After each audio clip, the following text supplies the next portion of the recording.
నుంచి. So third news వచ్చేసరికి ఇదైతే చాలా మంచి న్యూస్ అనమాట. సో ఈ న్యూస్కి అయితే నేను చాలా వరకు హ్యాపీగా అయితే ఉన్నా. అదేంటంటే చిన్న కార్స్ పైన అండ్ అలానే చిన్న బైక్స్ పైన అంటే like small cars and small bikes పైన ట్యాక్స్ని అయితే రెడ్యూస్ చేస్తున్నారు, అంటే జిఎస్టీని అయితే రెడ్యూస్ చేస్తున్నారు. సో మరి ఇంతకుముందుకు స్మాల్ కార్స్ అంటే 1200 సీసీ పెట్రోల్ ఇంజన్ కానీ, ఎల్పిజి ఇంజన్ కానీ, సిఎన్జి ఇంజన్ కానీ, డీజిల్ వచ్చేసరికి 1500 సీసీ ఇంజన్. దీనికన్నా తక్కువ ఉన్న ఇంజన్స్ అండ్ అలానే 4 మీటర్స్ కన్నా తక్కువ ఉన్న కార్స్కి 28% జిఎస్టీ అయితే ఉండే. సో మరి ఆ 28% జిఎస్టీని ఇప్పుడు వాళ్ళు 18% జిఎస్టీకి తీసుకొస్తున్నారు.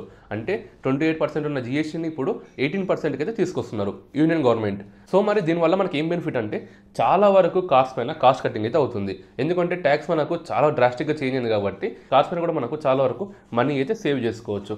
అండ్ అలానే పెద్ద కార్స్కి అంటే 1500 సీసీ కార్స్కి, 2000 సీసీ కార్స్కి ఇంత ముందుకు 50% ట్యాక్స్ అయితే ఉండే, అంటే 28% జిఎస్టీ ఉండే అండ్ అలానే 22% సెస్ అయితే ఉండే. ఆ రెండు కలుపుకొని మనకు ఓవరాల్గా 50% అయితే ఉండే.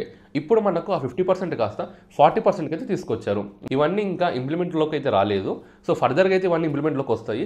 సో ఒకసారి అవి ఇంప్లిమెంట్కి వచ్చాక నేను మీకైతే అప్డేట్ ఇస్తాను. అండ్ అలానే బైక్స్ విషయం కూడా 350 సీసీ బైక్ చూసుకున్నట్టయితే దానికి కూడా 28% ట్యాక్స్ అయితే ఉండే.